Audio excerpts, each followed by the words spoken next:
Hello everybody. I am just really happy and honored to be here. I served, as Patricia said, as the head judge on the panel that was looking at entries in the Whitman Bassow Award, and it was a tough field. There were just some excellent entries, a lot of really terrific stuff on climate change, and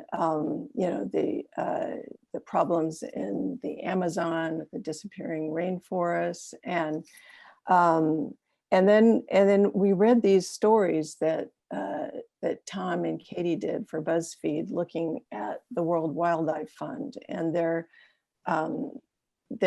operations across Asia and Africa to try to bring some kind of control to the mass extinction that's been going on of rhinos and elephants and tigers. And we were just blown away because while this had been something that had been sort of hinted at in the past, there had been some NGO work on it, on the issue of the degree to which the World Wildlife Fund, one of the world's largest international wildlife conservation organizations, had sort of known about some human rights abuses that were going on.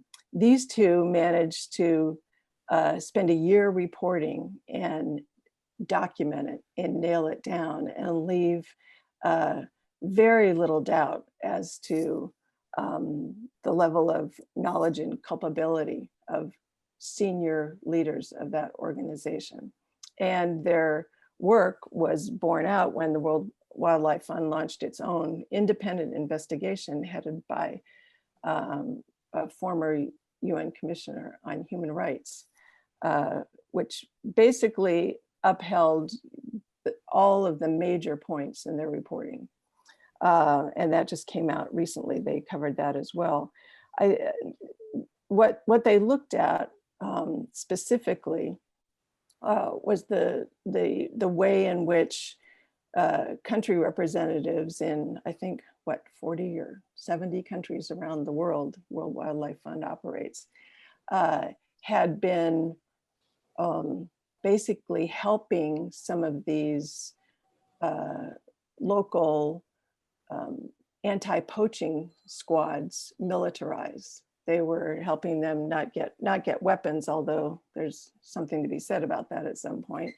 But jeeps and uniforms and facilities that would help them go out and confront these, let's face it, really dangerous poachers who are brutally slaughtering some of these animals for sometimes hundreds of thousands of dollars that these animal parts can get on the open market. And what they found was that some of these so-called eco guards were engaging in violence of their own. And this included murder, gang rape, torture, waterboarding. I mean, really shocking stuff that certainly the World Wildlife Fund was not engaging in, but they knew about it and they didn't do anything. That's probably the gist of their reporting. I'd like to start out just letting you in on just the sort of the essence of what their reporting found by looking at the top of their first story, which started off in Nepal, near the renowned Chitwan National Park, which is an area of protection for Royal Bengal tigers, one-horned rhinos, and crocodiles. This will give you a gist of what their stories were showing. Down the road from the crocodile ponds inside Nepal's renowned Chitwan National Park, in a small clearing shaded by salad trees, sits a jail. Hira Chaudhary went there one summer night with boiled green maize and chicken for her husband, Shekharam, a farmer who had been locked up for 2 days. Shekharam was in too much pain to swallow. He crawled toward Hira, his thin body covered in bruises, and told her through sobs that forest rangers were torturing him. Quote, "They beat him mercilessly and put salt water in his nose and mouth," Hira later told police. The rangers believed that Shekharam had helped his son bury a rhinoceros horn in his backyard. They couldn't find the horn, but they threw Shakaram in their jail anyway. Court documents filed by the prosecution show. 9 days later, he was dead. An autopsy showed 7 broken ribs and blue marks and bruises all over his body. 7 eyewitnesses corroborated his wife's account of nonstop beatings. 3 park officials, including the chief warden, were arrested and charged with murder. And they go on to show that those officials who were arrested, that the prosecution was vociferously opposed by the World Wildlife Fund. And when the charges were dropped and they were released, the World Wildlife Fund issued a press release applauding that. So that just gets you into the story. And now I'd like to maybe start with Tom and Katie, 2 investigative reporters for BuzzFeed who did this work, spent a year on it. Tom, can you just sort of give us an idea of how you got on this story? Sure, yeah, no, first of all, thank you very much for having me. It's a real pleasure to be here.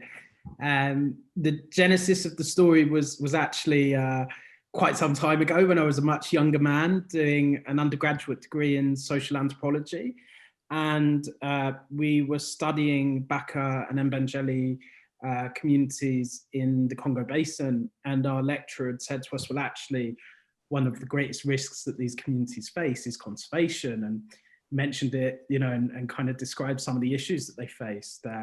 This was in the mid-2000s, you know, when I'd been to university, and it had always stuck with me. And later as a journalist, I thought, I really want to do this story, but you kind of wait until some stories you wait until you feel capable of doing them, you know, that you're kind of ready to take it on. So I started working on it, and my brilliant colleague Katie Baker joined me soon after, and we kind of gradually kind of, you know, peeled back the layers of secrecy on it, and did the reporting, and yeah, it was a real pleasure to work on as a project. And what was the essence of what you had heard? I mean, was it that that World Wildlife Fund conservation workers were actively involved in this, or that this was just generally going on across a number of organizations, or what? So what I had initially heard was that, you know, my lecturer had said that actually these parks aren't these kind of benign places. There are rangers who commit offences against local communities, and that the charities haven't really acted on it. And since the time that I'd heard that, there were also NGOs looking at this issue, and there's been, over the last 5 years, but particularly the last 3, it's had kind of increasing attention, both at the level of the UN as well as NGOs, you know, kind of, but there were always suspicions, you know, that, you know, people could see the output of what was going on. They could see the villager who had been attacked, but they couldn't see the full context of that. How was an international NGO involved in this? What did they know? What did they ignore? And those were the questions that we wanted to answer, you know, not what's the output of a system, but what's going on kind of behind the curtain, behind the veil. So, and that's kind of what we set out to do. And Katie, can you talk a little bit about some of the hurdles that lay between deciding to prove that and proving it? Because as I understand it, they were considerable. Yes, I think that for years, activist groups had done really important work saying these are happening, these people in these communities have complaints, but WWF kept saying, well, we'll look into these allegations. And of course, we take human rights really seriously, but there's no conclusive proof. There's no conclusive evidence. And in my opinion, they were dismissive of a lot of these complaints publicly, saying, you know, these are just activists with an axe to grind. And it, you know, because there was no paper trail. And that was a real hurdle because these are really marginalized communities. They don't trust the law, the authorities. And even if they did, they don't necessarily have access and, you know, in the depths of the jungle to go to a doctor if they're abused, or to find a lawyer to pay for any of this, really. So I think part of the reason that WWF was able to dismiss a lot of this for years was because it was very hard to nail this down. And as investigative reporters, of course, we want documents. And so finding documents, legal documents, medical documents to corroborate these allegations was difficult. And it took us a long time to do it, but we did do it. And I do think that's part of the reason why there's been so much impact as a result of our work, even though our work did definitely build upon allegations that were out there already by some of these groups, because we were able to find this paper trail, which includes everything from medical and legal records to a memoir in which one of the poaching suspects from that Nepal case confessed that had never come to light. And lastly, I'd say that just gaining the trust of these communities and took months, and figuring out, how to make sure that people from these Indigenous groups would open up to us and feel comfortable. That was a real challenge, both logistically to get there, and as Westerners coming into a country that we don't live in. So that, I think, had been a hurdle to some of this being out there before. And so I'm really grateful that we were able to take the time and had the resources to do that.